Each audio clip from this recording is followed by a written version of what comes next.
welcome back. I wanted to create this video based on 5 habits that have changed my life.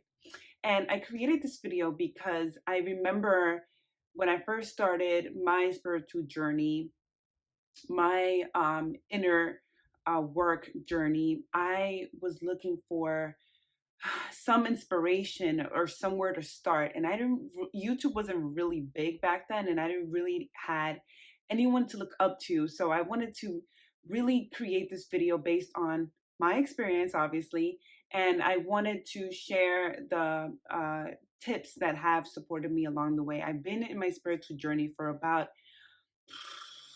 12 years now, I would say, and it has been a journey. It's never like a destination. It's always unfolding and unraveling itself. So let's get started. Okay, so I have my notebook here because I want to make sure that I don't miss anything. My first tip, my first habit that has changed my life is meditation. And I started meditating. Quick story. I started meditating because I had gone through a massive breakup, and it was something that really shattered me. It shattered my self-esteem, and it shattered my confidence. And I realized that I had placed my confidence and my value on this person, and when this person was gone, my self-worth and everything else went with it. So I decided, through the help of a mentor. I was working with a mentor and a coach, and I still am. She supported me along the way to learn how to meditate and be with what's coming up for me. And through that, it supported me in really feeling my feelings, the good and the bad ones. And with meditation, you want to start with 2 to 5 minutes a day, and you want to work yourself up. So you don't have to start right away in 20, 30 minutes. Sometimes that's not for everyone. So you want to start what's comfortable with you, and then over time increase, 1 minute or 2 minutes. That has something that has changed my life. It has, again, created a buffer for me and has helped me slow down a lot. So that's my number one habit. My second habit has been journaling. And I had no idea how much I grown, because sometimes you get so caught up in like learning and growing. I love to learn. That's like my number one thing I love to do, is like learning and sharing, right? And sometimes you don't realize how far you've come until you go back and read your journals. That's one of the things that I did today, rereading my old journals. And I realized, wow, I've come a long way. Journaling has been the very second thing that I do when I have been down, when I have gone through the ups and downs. I have documented almost everything, just a way to self reflect and to definitely to be with yourself, to be with your thoughts, to unravel your thoughts. It has been something just to outflow and self express myself, and, be honest with myself and say what I really mean. So that has been something that has supported me a lot, a lot, a lot, a lot, a lot. The third habit that has supported me has been being compassionate to myself and talking to myself compassionately. And so let me break it down. What do I mean by that? What I mean is, I know that I'm not perfect. And before, I used to really beat myself up when I used to make mistakes, or when I didn't do something that I said was going to do, or I forgot, or I didn't complete something by a deadline that I told myself I was going to. And I would just beat myself so hard, or I would just not necessarily call myself names, but just be so strict with myself that left no space for me to make mistakes. So I just became like so strict with myself that I felt like I had this like restriction relationship with myself. I don't know if any of you guys have experienced that, but it was just like a really toxic relationship with myself. And it got to the point where I didn't want to be vulnerable with myself. I didn't really want to be intimate with myself. I didn't really want to share or share or just, you know, be in my heart with myself, because it felt like a fighting. I was fighting two people in one, within myself. And one of the things that have supported me is talking to myself compassionately. When I make a mistake, for example, that I didn't finish a task that I promised myself I was going to do, I stop and I say, you know, I get it. We were busy today. When will be a good time to finish this task? When will be a reasonable time to finish this task? Or I catch myself when I am talking negatively to myself, because it still happens. I'm not perfect. I'm not a robot. I'm a human being and I have my flaws, right?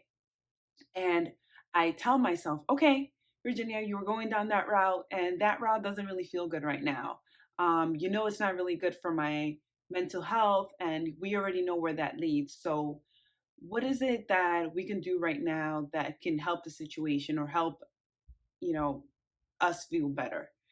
And I talk to myself that way. And what I have found is that when I talk to myself compassionately and coming from love, I'm way more easier find that I'm able to really dive into myself even more and finish completing the task or whatever it is that I said I was going to do. So that has been like the third habit that has really changed my life and just has supported me in really falling in love with myself and just really liking myself and loving myself. It's a great way to build relationship with myself, because you wouldn't really talk to your best friend like that, right? Like you wouldn't say the things that you say to yourself sometimes, and it's great to really find a way to communicate with yourself that is respectful and you feel loved. So that's my third habit. My fourth habit is asking myself what I need. And I do this usually after I meditate and I journal in the morning.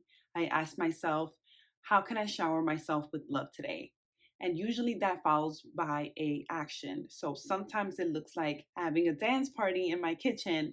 Sometimes it looks like having a cup of warm tea or a cup of hot chocolate. Sometimes that looks like being with a friend, talking to my family. Sometimes I look like having a bubble bath. Sometimes I looks like taking that yoga class. Sometimes it looks like getting my nails done. Whatever it is for you, usually it's the first thing that pops in your head. So I would say trust yourself with it, and let yourself be guided by your intuitive voice within. Fifth habit has been saying no and walking away from things that don't support me or from people that I don't feel respected or supported by. And that has been the hardest one to tackle down. And I have seen the benefits. I am reaping the benefits right now of them, and it has been, again, the most challenging one, because I have been conditioned to be a people pleaser for such a long time. It has been difficult to say no to people and to walk away, especially in intimate relationships.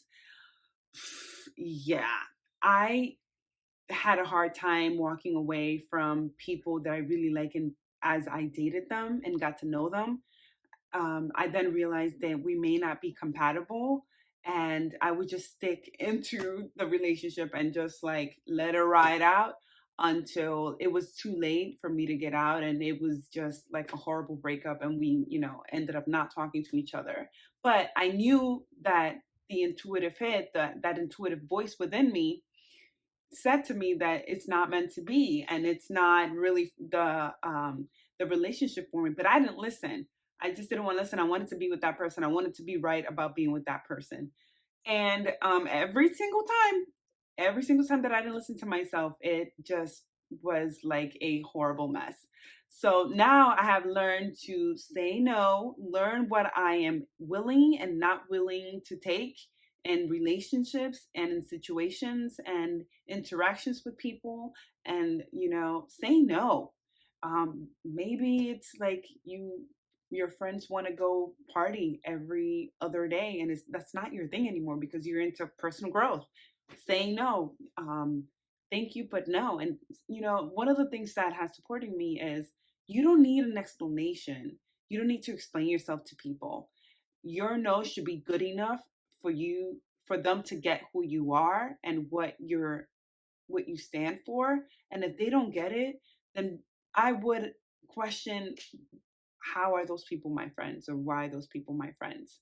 So learning to do that has been so challenging, and I still find it challenging. And just recently I had to go through that process of saying no to someone that I really liked, and walking away because I'm loving myself so much and I'm investing myself so much that I would never want to betray the relationship with myself.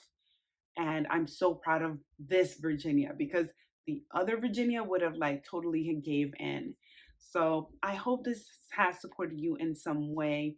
Please comment and share, and don't forget to subscribe if you want any more of these personal and mindset videos. I love you guys and have a beautiful day. Talk to you soon. Bye.